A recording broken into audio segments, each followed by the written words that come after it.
Okay, so we'll start with the two newer band members here, Chris and Jeff. Tell me about your backgrounds. All right, Jeff, you want to go first? Sure. How far you want me to go back? As far as you want. We got half a century to go here. That sounds fine to me. Just as far back as you would like. In the beginning. Okay. We ain't got that kind of my time. dad met. No, okay. I've been here in Austin since 1986. Been playing out here since about 1990, I guess. Lots of original bands, never in the right place at the right time. You know that story. Of course. Yeah, hiatus for a few years, and then started working in cover bands when I started getting back into it, and was working with cover bands that ran into Paul and Chris. Was with Paul, so it worked out perfectly, and it's been kismet since we met. So. Well, that's good. I'm glad you went from. I'm glad you stopped doing cover bands because it's whenever a band that, of course, has lots of original songs and really good ones for that matter says, "Oh, what cover songs do you want us to play during our set?" I'm like, "Oh God, that's like nails on a chalkboard for me. I can't stand it. It's like play your stuff." I think I love this chick. I love this chick. All right. Yeah, I think we're on the same page there. Yeah, I'm sorry, but that is just nails on a chalkboard whenever they ask me, "Oh, what songs do you want me to cover?" I'm like, "Your own." Amen. Don't cover anybody else's. Do your songs. They're just great. Stop trying stop trying to mimic others. Damn it. You can get inspired by others, but you are not allowed to cover things. That's my story, and I'm sticking to it. Yeah, we've yet to play any cover songs, so don't do it. Don't do it. Keep writing original stuff and playing original stuff. Don't do it. Do not succumb. Go ahead. Our last gig, though, we played an hour and 40 minutes of original songs, though. Oh, wow. An hour and 40 minutes of original songs? Good Lord. Yeah. Dang. That wasn't all of them. We either. didn't play them all either. Oh, my gosh. How much writing have you guys been doing as of late? We have no life. We're busy. Yeah, right. Sounds like it. Seeing as you have an hour and 40-something minutes worth of material, good God. Well, let's start getting this stuff recorded, all right? Come on. Yeah, we're working on that. We're planning on going back in the studio here in just a few weeks, as a matter of fact. Okay. All right. Good. We'll circle back around to that here in a bit. Hint, wink, wink. So be thinking about things in the back of your mind on that. But first, we want to get to Chris, the drummer, the other new one in this conference call here. Do tell me about yourself. Oh, I'm more than happy to tell you all about myself. Okay.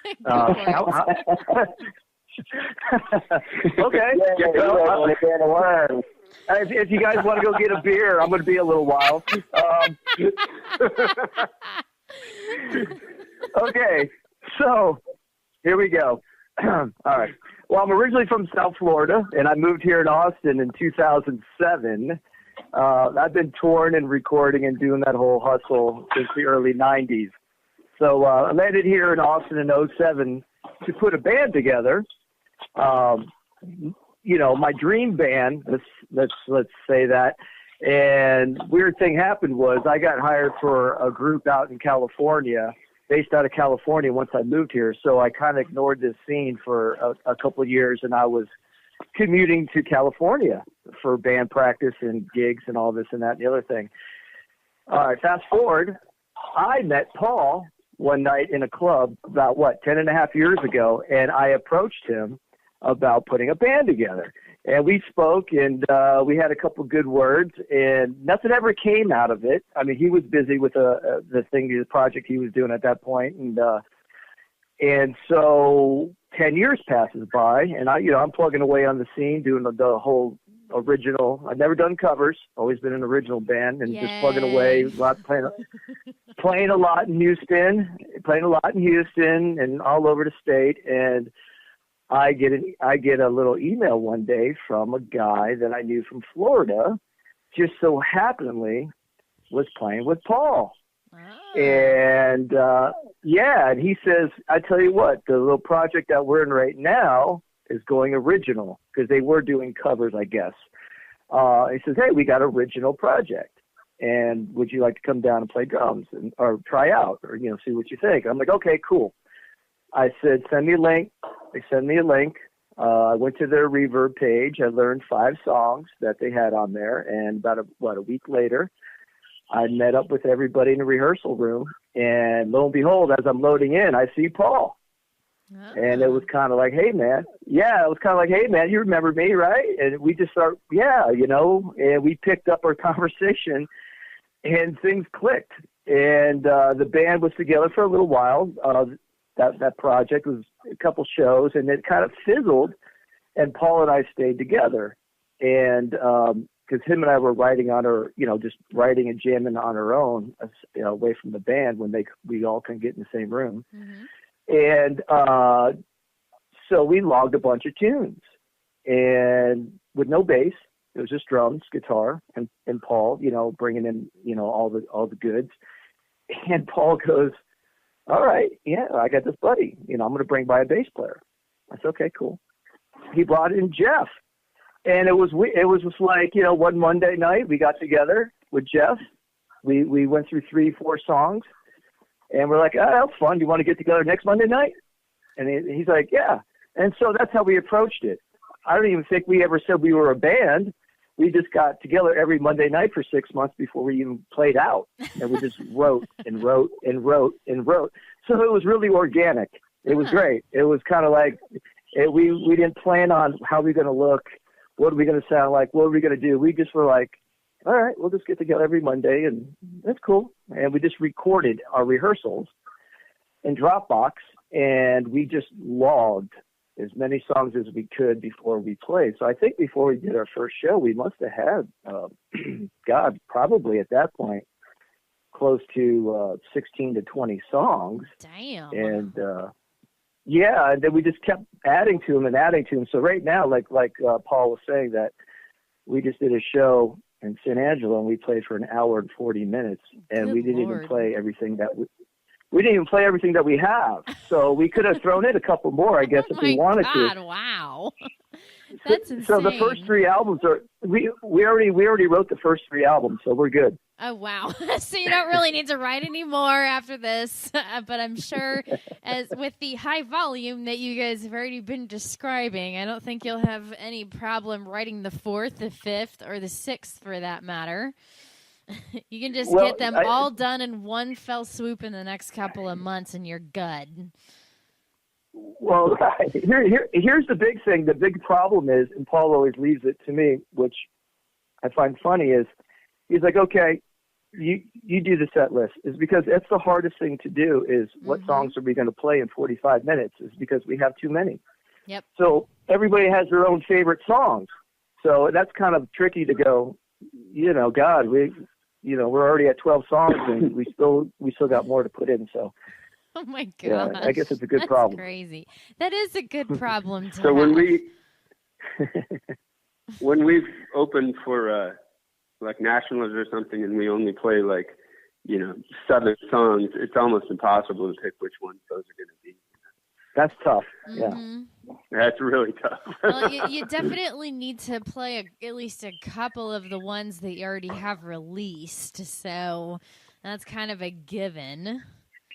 Well, we played pretty much the whole EP except for one song, which hasn't been in our set list in a while. But we pretty much do like 4 that's on that EP. Yeah. So I mean, I like to think that maybe our first full length will be a double. I'm gonna like date myself. Would be like a double album. That'll be our first release because we have so many. Because we have so many freaking songs. You know what I mean? Yeah, exactly. Exactly, and you need to definitely need to put more out there so that people can buy more and get more familiar with your music. I know you guys have been doing lots of live shows lately, but it's always good to have stuff recorded that, people can buy during a show or online or wherever. Absolutely. That's the game plan. Yep. And speaking of one of the songs you've already recorded, Coming Down Like Rain, congratulations on releasing the debut music video for that. Thank you. All right. Yes. And then, of course, I have to ask about the location for the said music video.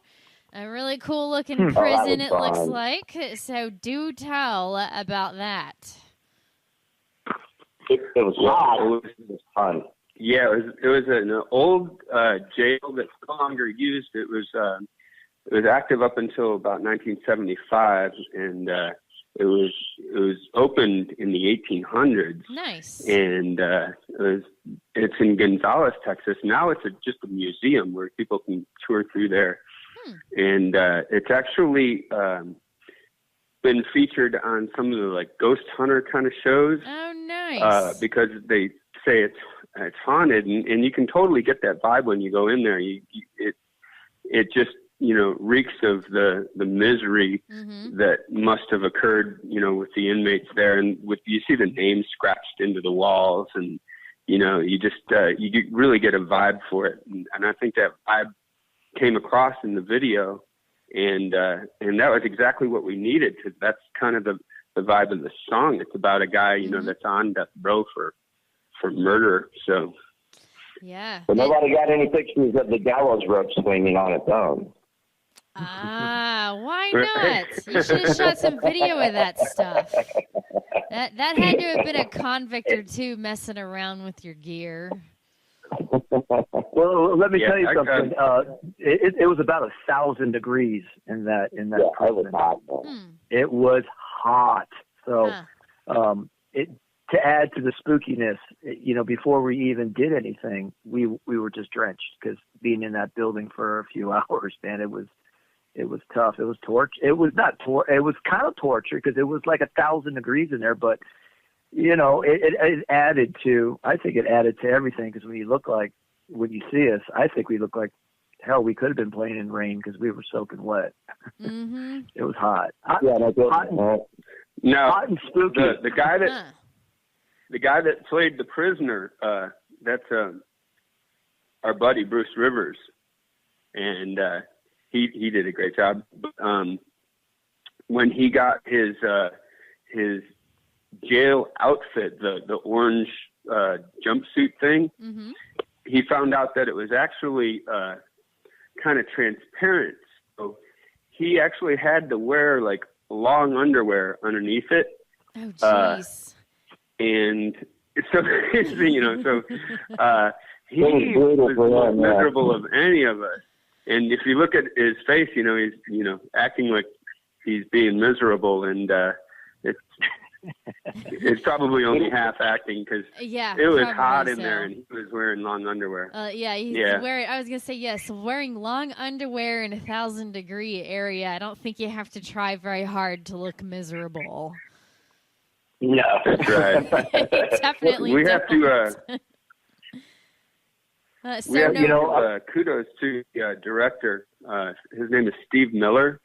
Oh yeah, and he's got a company called Austin Video Specialists, and we feel like he did a fantastic job. Absolutely. Yes, it was very well done. I like it was very well shot with good quality cameras and equipment and whatnot. It turned out very nicely, and told a great story as well. So we're planning after we our plan is after we go in the studio to do another video with Steve Miller. Okay. Any idea what that video may be of? What particular song, maybe? When it may be out? Yes. Well, when it may be out, as well as maybe a hint on what That's still under consideration. Okay, all right. We don't know even what song it would be yet, but it'll be if not late 2018, it'll be early 2019. Okay. Because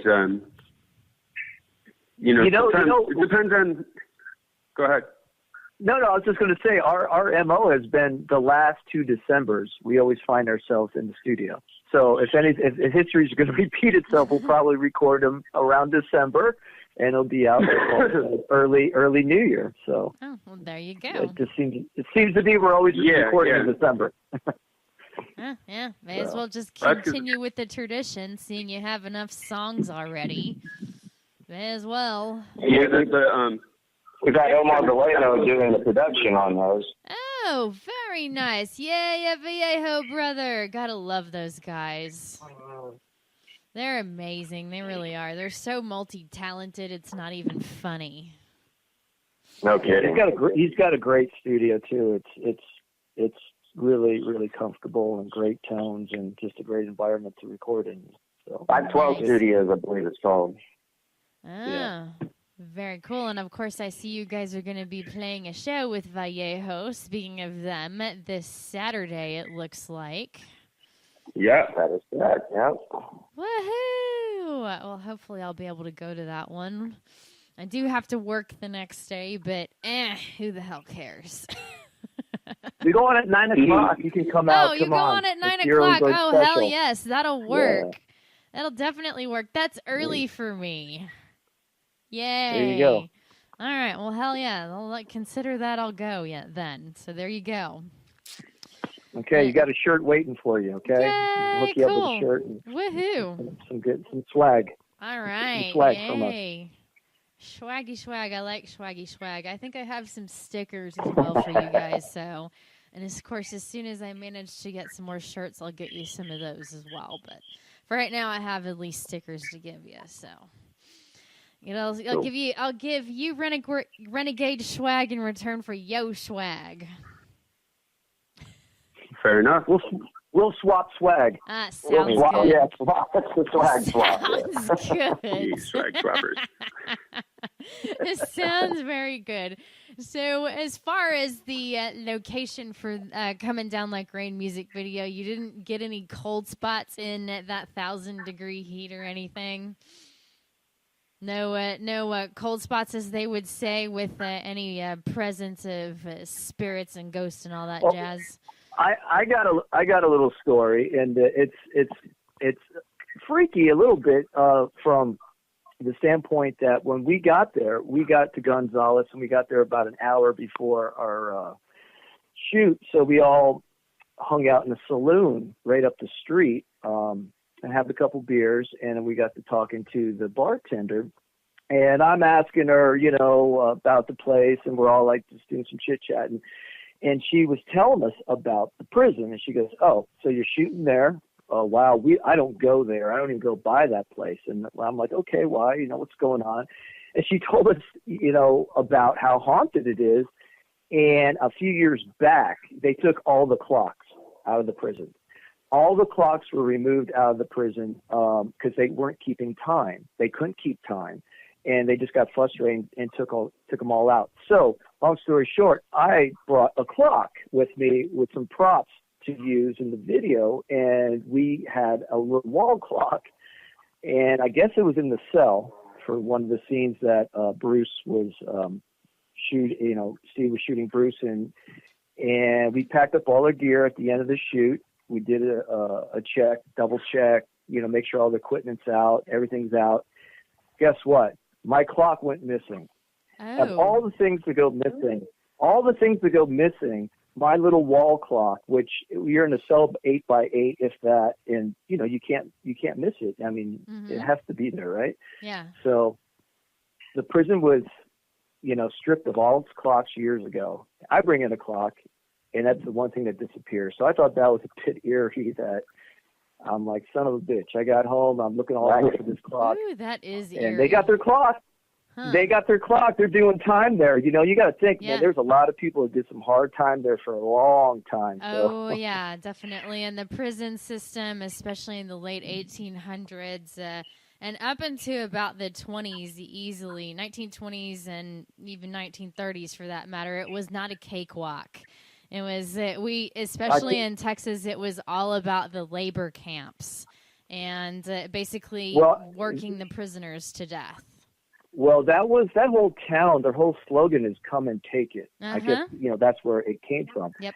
And in Gonzales, Texas, I guess, you know, it was, if you wound up there, that was like the Alcatraz, you know, of back in the day. That was hell to be there.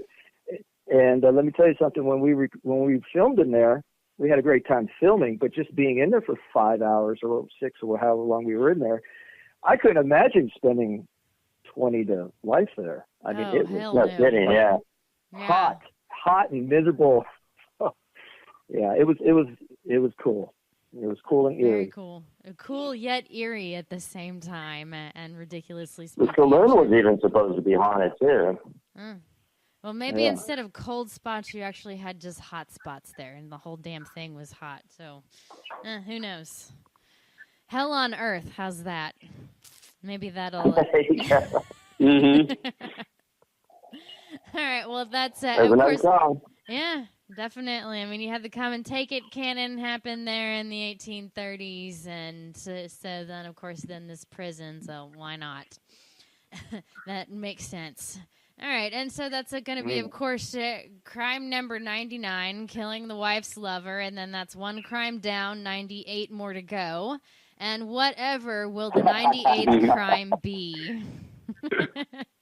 It's like 99 bottles of beer on the wall. What's going to be that 98th crime now?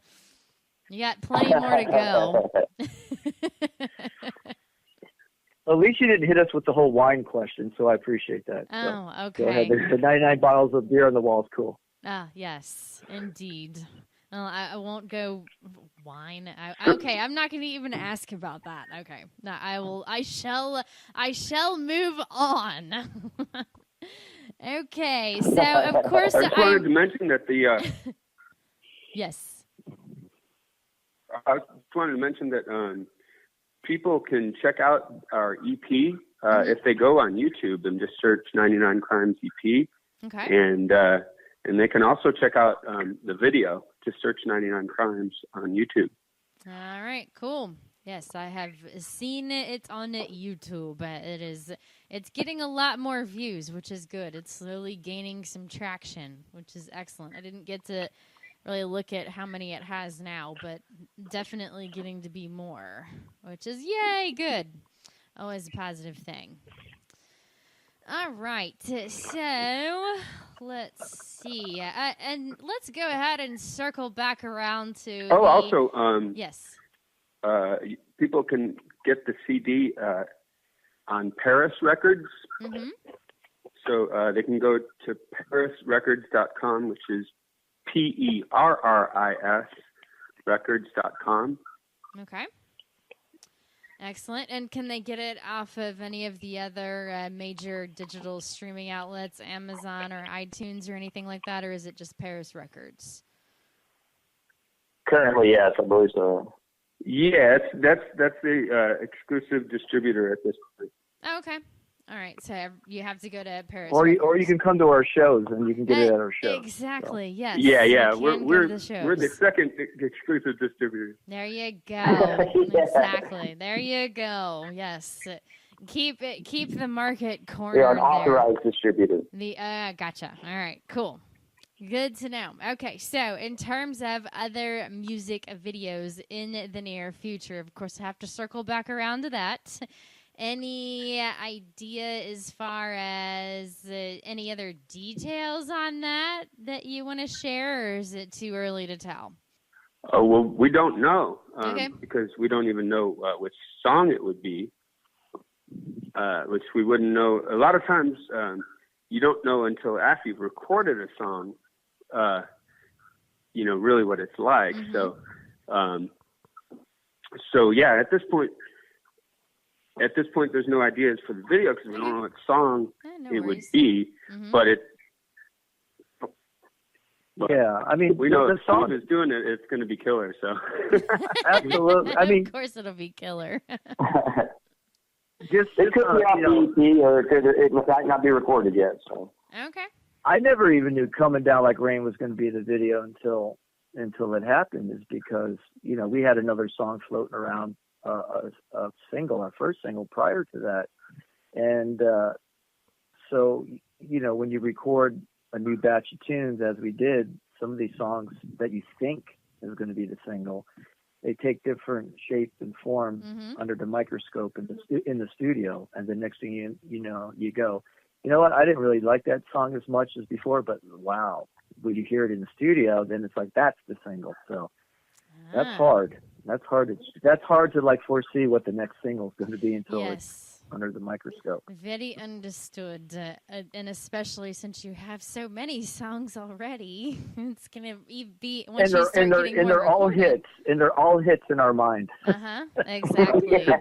You like them that much, and I'm sure as you get things recorded, you'll like some more than others, but in your mind, they'll all be hits.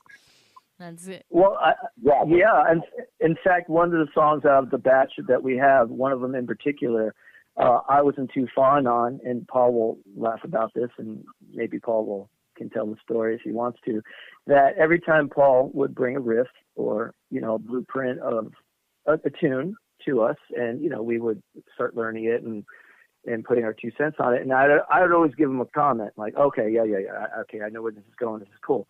And then so I think he brought something to the table that he's like, okay, I'm going to throw a little curveball at Chris. And I wound up not really jumping on it and digging it right away, but then after we got it down and we recorded it, and before we recorded, I remember calling Paul going, that one song that that one song, Never Say Forever. He's like, yeah. I go, I think that should be the first song we record and release. And he was like, what? And so you remember, because the thing was, he wrote it. I think purposely he wrote it to fuck with me. That's how I look at it. Now he probably didn't do that, but he wrote it because it was different than everything we were doing, and I jumped on it. I couldn't jump on it right away. It was kind of messing with me. So I'm writing 3-4 different drum parts. Anyway, long story short, that song I thought was going to would have been the video, but it never made it. It's Coming Down Like Rain kind of snuck in there. So go ahead, Paul, tell the story. It's hilarious. All right. Well, do tell if you want to tell. Yeah. I mean, in particular, the first song that we recorded, we had to pick one from a large batch of songs, and we worked on Never Say Forever, and I thought, wow, I kind of like that one, but I guess I like it a lot. Oh well, we'll just move on, and then he's like, yeah, I think we should record that one. I think that's and so I thought it was really ironic that he selected that particular one. Well, the timing in it is not your standard. It's got weird timing, and it's sort of unique and different, and it's not one of your run-of-the-mills 4/4 type of timing. It's got 3 different time signatures in the song, so it was fun. It was fun. Let's put it that way. But I think Paul got really clever on that one. Thanks, Paul. Yes, thank you, because those are actually 2 of my favorites. But you didn't think so at first, did you? No, I did not. I thought it was brilliant. I did not like it until we played it, and we played it, and it was, and I didn't mess up, and we got a good recording of it, and I listened back to it, and I said, you know what, we should release that one. That's brilliant. But yeah, it was a little painful getting there. But by God, you got there and you ended up liking it. And the very beginning of that song starts off with an a cappella vocal, which is sort of unusual. Mm-hmm. But that was Chris's idea because me and Jeff were rehearsing the chorus, and Chris was like, "Oh, we got to start the song off that way." And so I think it's a really cool intro for it. Yeah, really cool. Yeah. Indeed, yeah, it is. it's unique all the way around. Never Say Forever, and then of course Coming Down Like Rain are two of my favorites that you guys have recorded thus far that I have heard. So I'm sure I will hear a hell of a lot more on Saturday night when I see you guys play live again. As I think the last time was at Texas Rock Fest, and it was all of maybe like 5 songs that you played. So, I mean, it wasn't a Yeah, that was a short and sweet show. Yeah, very short and sweet. Which one was that? Was that the last one or 2 years ago? Because we played it twice. That's this year. The most recent one. Oh, okay, cool. Yeah, that was a good show. Yeah, that was a good show. It was basically you guys and Yayo that stood out for me.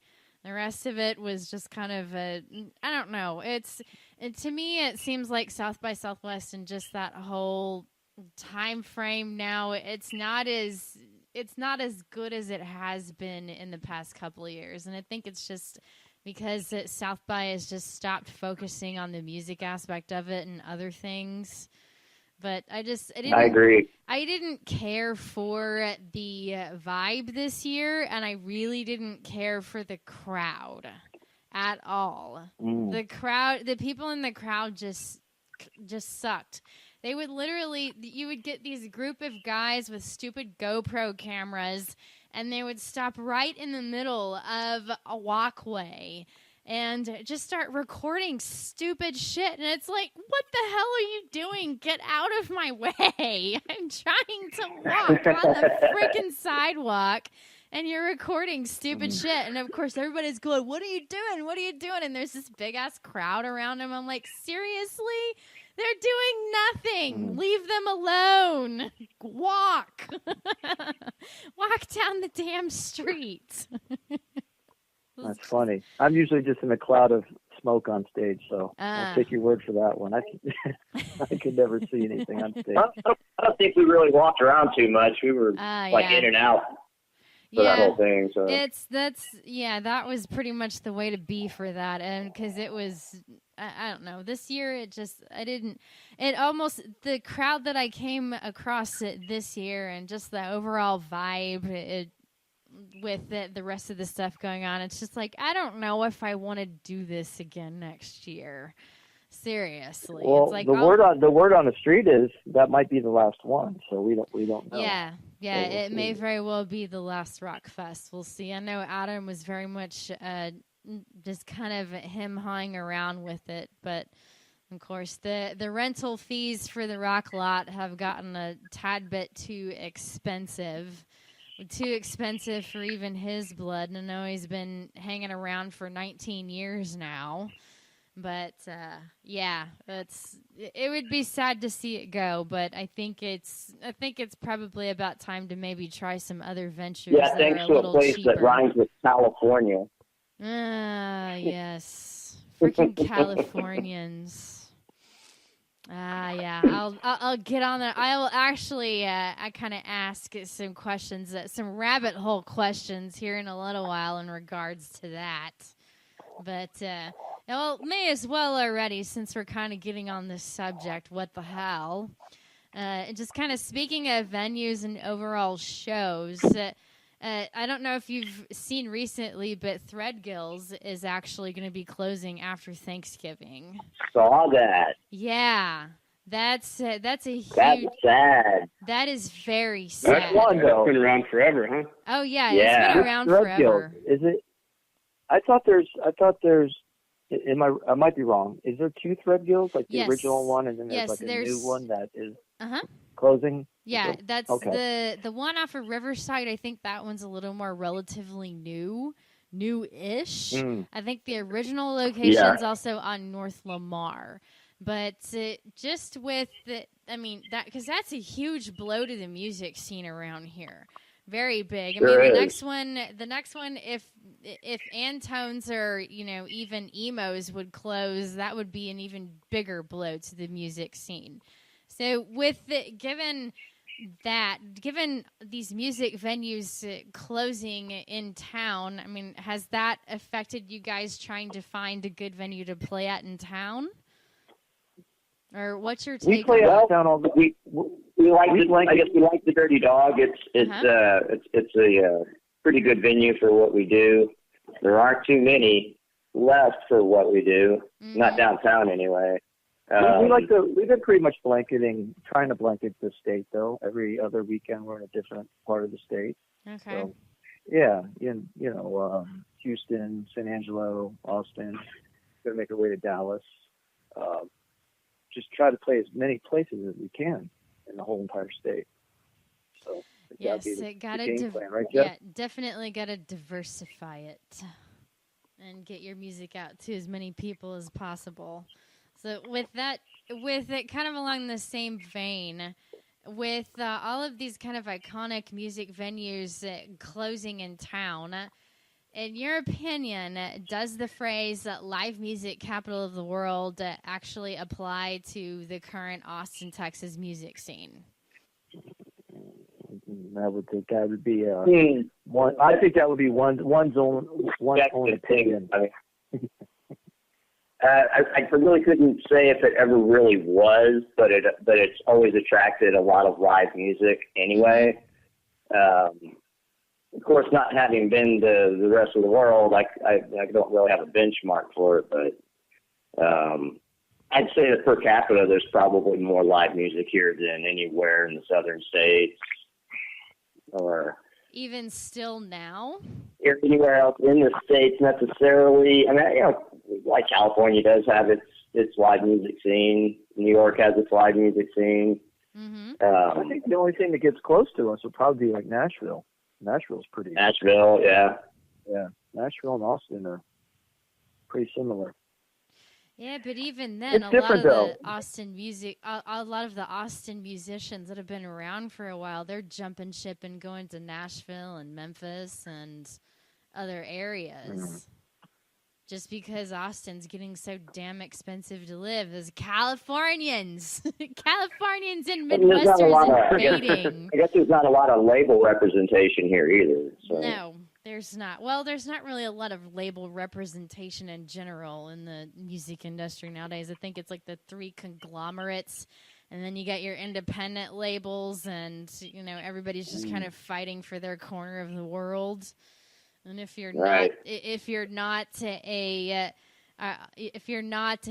established brand, they don't want anything to do with you, which is very sad. Exactly, yeah. Which is very sad because, in my opinion, the best music is the stuff you don't hear on XM satellite radio or FM or any of the other major radio stations or broadcast stations for that matter. I have to say that stations like Spotify kind of renewed my faith in especially rock, because right when I thought that there was no good rock bands around anymore, I got Spotify and was turned on to a whole lot of just really great rock that I wouldn't have ever known existed.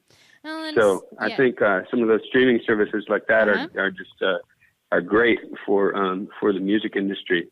Oh yeah, and that's definitely and rock in general. Yeah, and that's definitely part of what the mainstream calls the underground grassroots stuff that you keep. That they keep kind of using those terms willy-nilly around. But yeah, that's the older music scene, I should say. The old idea of the labels and FM radio. The Spotify is just something more that's just come about thanks to the internet.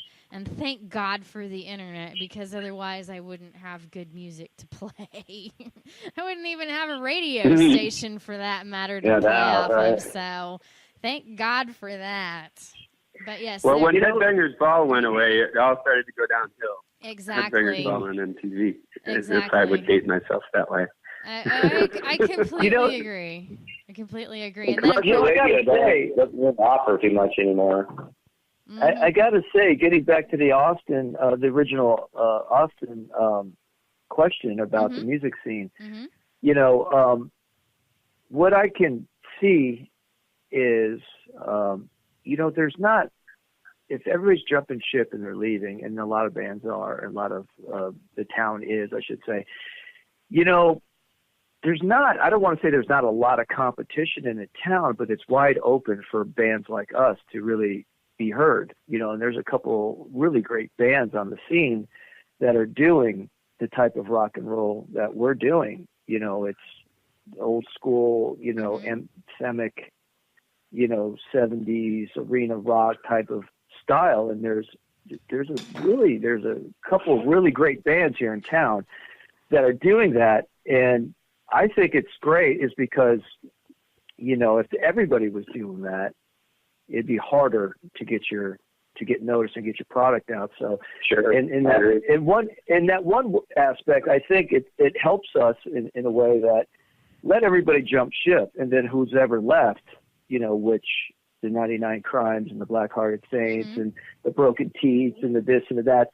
I mean, these bands are all doing, true authentic rock, hard rock, the stuff we grew up on. And I think really that's to our benefit. So maybe Austin's going to have a turn, it's going to have a little turnaround, and you're going to see some, it might be fewer bands, but they're going to be really good bands come to light. So well, any less saturation here would be helpful for sure. Yeah, definitely. So it's a plus. I think it's actually working in our favor. So let everybody go to wherever they're going to go, and when they think of Austin, Texas, I like them to think Crimes. of let's in the mix of that. You know what I mean? So I think that'd be great. Yeah, that is definitely a positive spin on it. As long as you can hang in there, that's the main thing. Oh, I don't think we're going anywhere. We've been at this a few decades, so yeah, we're pretty good. Just a few. I think you've seen some things come and go as you've been doing this. So you're probably just going, just wait it out, and it'll come in our favor. Well, the best thing was when I got together with Paul and we talked about it, and then when Jeff came along and all three of us talked about it.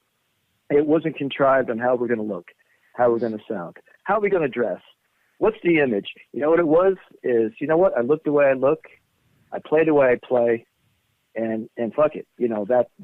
That's who I am, and I'm not changing. I'm not going to chase a fad. And I think all three of us had that attitude, and it's all worked to be very unique that all three of us have our own little thing, but we didn't try to, like, Jeff didn't walk in and go, you know what, I'm wearing this is because my favorite band wears this, or I'm going to play like this, or whatever the case is. Right, yeah, I remember telling Paul when I first met him, I'm like, you know what, dude? I look the way I look. I play the way I play. I dress the way I dress. Fuck it. That's how I ain't changing. And he's like, great, me too. And I'm like, cool. And it was kind of like Jeff had the same attitude. And it was like, maybe not trying to have a style is a style. I don't know. But we're just us. Right. Our lack of style is our style. There you go. Hey, it works. It works. You don't have to try to be somebody else. Just be yourself. You're doing it because you love it and you want to. So that's really all you need right there. Right. I remember Paul going, "Wow, we're pretty." How'd you put it, Paul? You said self-indulgent. We're pretty self-indulgent. And I says, well, what's wrong with that? We sound like our favorite record collection growing up. What's your style? Well, somebody else has to have our record collection that we grew up on. So when Paul goes, wow, I think we're getting self-indulgent, I'm like, what's wrong with that? Nothing's wrong with that. You can have musical influences. There is absolutely nothing wrong with that. Just don't do covers, all right? Oh, you got my vote on that, but we need a longer show to dive into that subject. So yes, definitely. Well, and of course, this just kind of goes perfectly into the other rabbit hole question I have. Well, how do you define the genre of rock and roll within today's music industry? Yeah, it's not as mainstream as it was back in, say, in the 80s. Some of the biggest bands in the world were straight up rock bands. So it's not as mainstream, but it definitely is. It's a little bit more of an underground kind of thing now, as opposed to pop. So that's how I would describe it, as kind of having gone underground. But it also, having said that, it seems to be that kind of straight ahead rock seems to be sort of gaining in popularity, whereas it had really taken a dip, like right after grunge. I think playing your own instrument too. You know, today there's a lot of kids that are making records in their living room on a laptop using fake stuff and fake effects and fake this and fake that. And it blows my mind if some of you go see a young band play, not all of them, but some of them, and let's say they have a little power surge and their laptop goes out. Guess what? You can't start the show until you get the laptops working. Yep. That's not rock and roll. Exactly. You know what I mean? I completely agree with that. Completely. I think though, but it's the same breath, things like Rock Band, the video game, and things like that, you have kids picking up plastic guitars and plastic drums, wanting to get good at their craft. So, everything comes back around.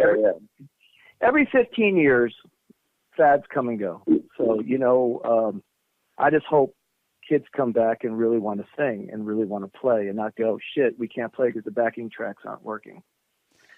And if we can have a hand in that, that's what we want to do.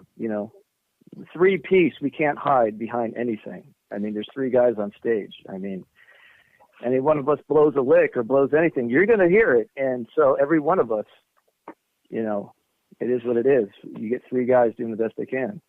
So. Amen to that, because there are still a lot of people like you guys that actually play with heart and play, are real true artists and don't hide behind a lot of the electronic shit you have now. Yeah, the electronic shit is good, but people sometimes tend to, I would say, abuse it too much with trying to make music. It's too fabricated and it's way too, I guess, industrialized. Especially like the foundation, dance. Yeah, exactly. You got to know actually how to physically play an instrument, and you got to, how to know how to physically, play the right chords and whatnot in order to actually make it work fundamentally. Right. Not just. I think it's coming back though. It's coming back.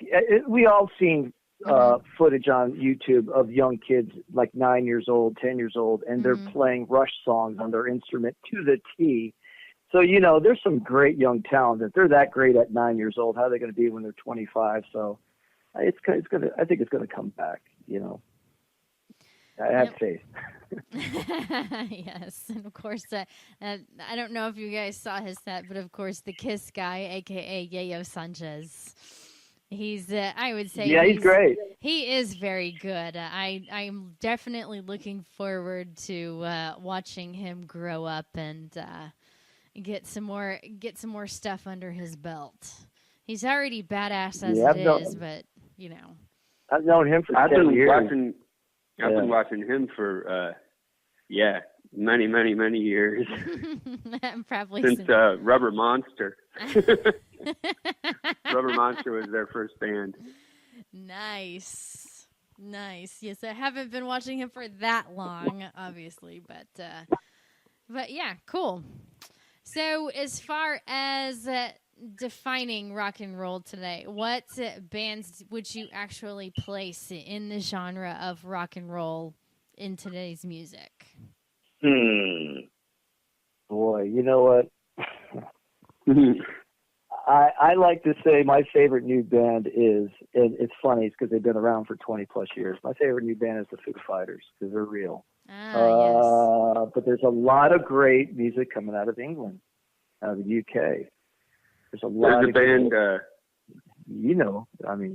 One of my favorite new bands, and actually there's several now that I've learned about because of Spotify, but a band called Royal Blood was a band that like the very first time I heard it, and it was like, wow, that's killer, and bought the album immediately.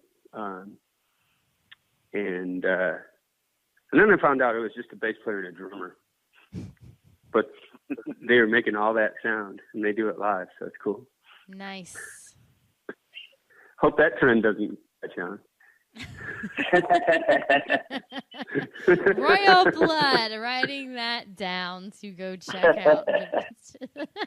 A two-piece band making all of that noise. Interesting.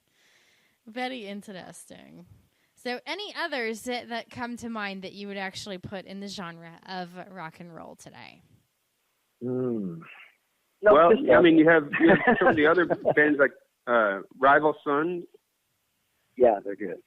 They're definitely sort of straight up rock. I believe they're out of California, and they're gaining popularity. And I saw them opening for Black Sabbath.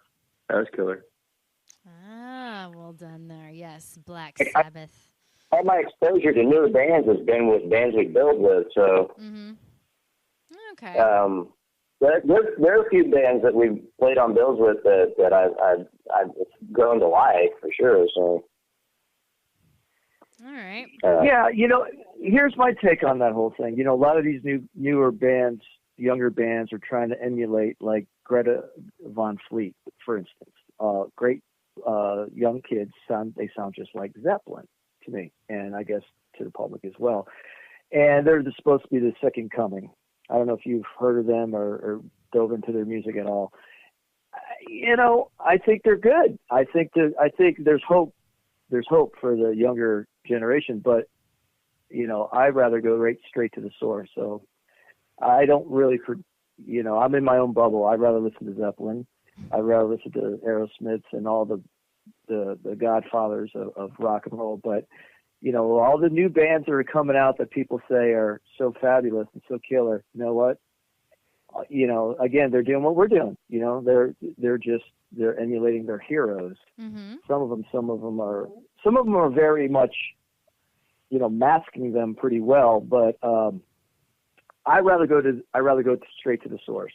So when you say new bands, me personally, I just concentrate on what I'm doing, which is 99 Crimes. And every now and again, something floats on my radar, and I go, great, they're cool. They sound like Zeppelin. And then I go pull out a Zeppelin album. So it is encouraging, though, that a band like Greta Van Fleet can be successful playing just straight up old school rock. That's encouraging to me, because that shows that it's far from being dead. Mm-hmm. So.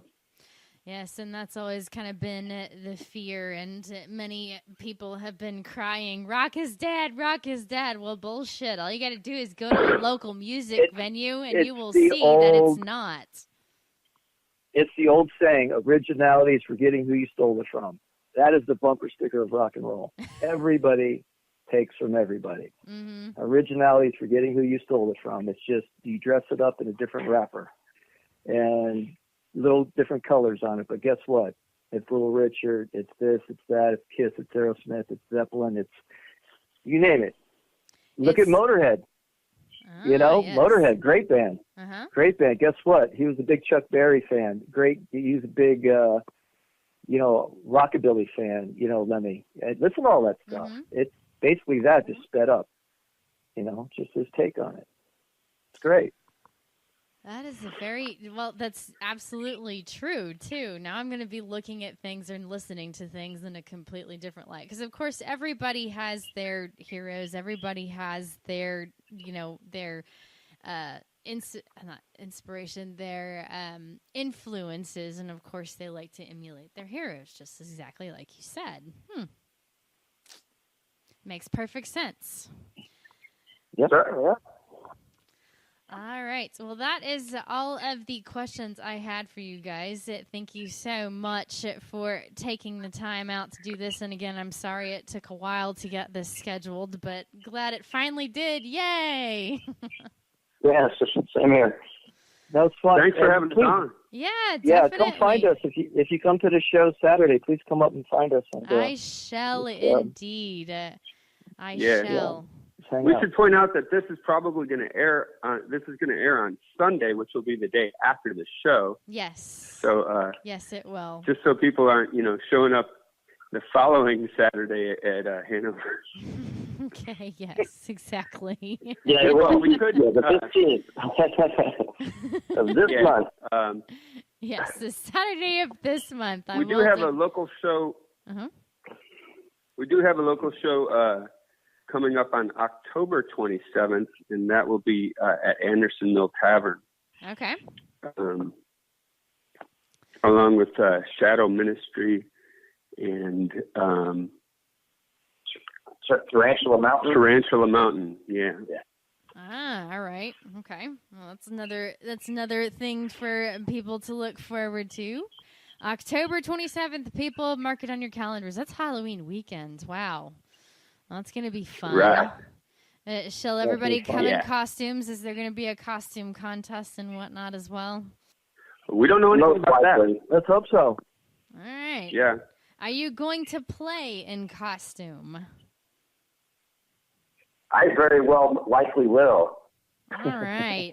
Get into the Halloween spirit. There you go. All right. Well, thank you guys so much once again. You all have a good evening, and I will likely see you Saturday evening. Defining rock and roll today, what bands would you actually place in the genre of rock and roll in today's music? Boy, you know what? I like to say my favorite new band is, and it's funny because they've been around for 20 plus years. My favorite new band is the Foo Fighters because they're real. Yes. But there's a lot of great music coming out of England, out of the UK. There's a lot of band. One of my favorite new bands, and actually there's several now that I've learned about because of Spotify, but a band called Royal Blood. Mm-hmm. Was a band that, like the very first time I heard it, I was like, "Wow, that's killer!" and bought the album immediately. And then I found out it was just a bass player and a drummer, but they were making all that sound, and they do it live, so it's cool. Nice. Hope that trend doesn't catch on. Royal Blood, writing that down to go check out. A two-piece band making all of that noise. Interesting. Very interesting. So any others that come to mind that you would actually put in the genre of rock and roll today? No, well, I mean, you have some of the other bands like Rival Sons. Yeah, they're good. They're definitely sort of straight up rock. I believe they're out of California, and they're gaining popularity. And I saw them opening for Black Sabbath. That was killer. Ah, well done there. Yes, Black Sabbath.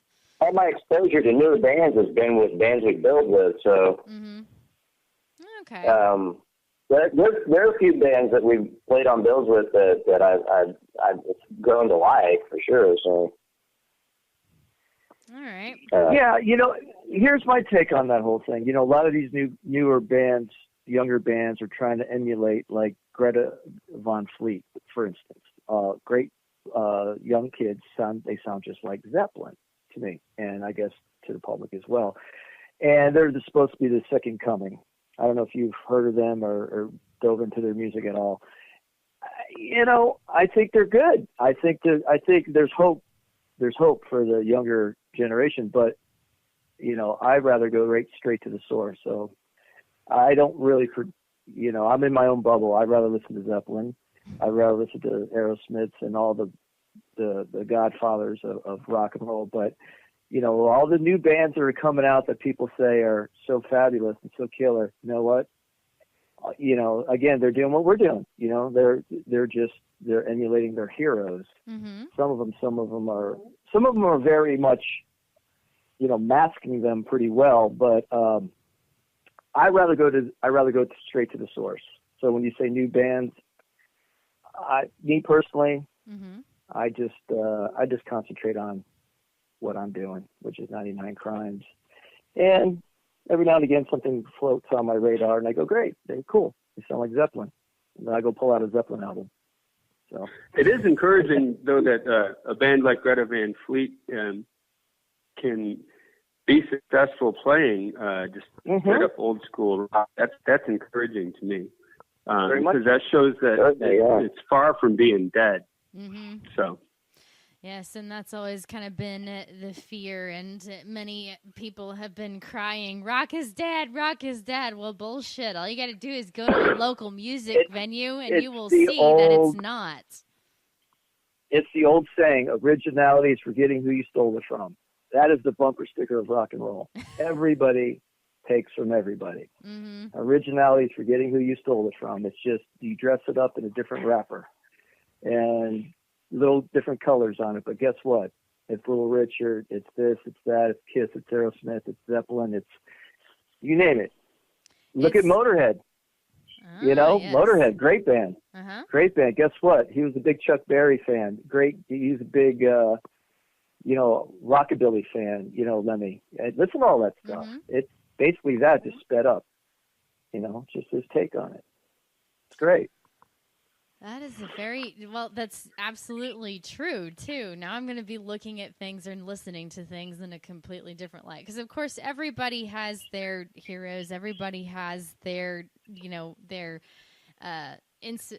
inspiration, their influences. And, of course, they like to emulate their heroes, just exactly like you said. Makes perfect sense. Yes, sir. Yeah. All right. Well, that is all of the questions I had for you guys. Thank you so much for taking the time out to do this. And again, I'm sorry it took a while to get this scheduled, but glad it finally did. Yay! Yes, same here. That was fun. Thanks for having us on. Yeah, definitely. Yeah, come find us. If you come to the show Saturday, please come up and find us. I shall indeed. I shall. We should point out that this is probably going to air. This is going to air on Sunday, which will be the day after the show. Yes. So. Yes, it will. Just so people aren't, showing up the following Saturday at Hanover. Okay. Yes. Exactly. Yeah. Well, we could. Yeah, the 15th of this month. Yes, the Saturday of this month. We do have a local show. Uh-huh. We do have a local show. Coming up on October 27th, and that will be at Anderson Mill Tavern. Okay. Along with Shadow Ministry and Tarantula Mountain. Tarantula Mountain, yeah. All right. Okay. Well, that's another thing for people to look forward to. October 27th, people, mark it on your calendars. That's Halloween weekend. Wow. Well, that's going to be fun. Right. Shall everybody come in costumes? Is there going to be a costume contest and whatnot as well? We don't know anything about that. Let's hope so. All right. Yeah. Are you going to play in costume? I very well likely will. All right. Get into the Halloween spirit. There you go. All right. Well, thank you guys so much once again. You all have a good evening, and I will likely see you Saturday evening. Tarantula Mountain. Tarantula Mountain, yeah. All right. Okay. Well, that's another thing for people to look forward to. October 27th, people, mark it on your calendars. That's Halloween weekend. Wow. Well, that's going to be fun. Right. Shall everybody come in costumes? Is there going to be a costume contest and whatnot as well? We don't know anything about that. Let's hope so. All right. Yeah. Are you going to play in costume? I very well likely will. All right. Get into the Halloween spirit. There you go. All right. Well, thank you guys so much once again. You all have a good evening, and I will likely see you Saturday evening. And I will likely see you Saturday evening.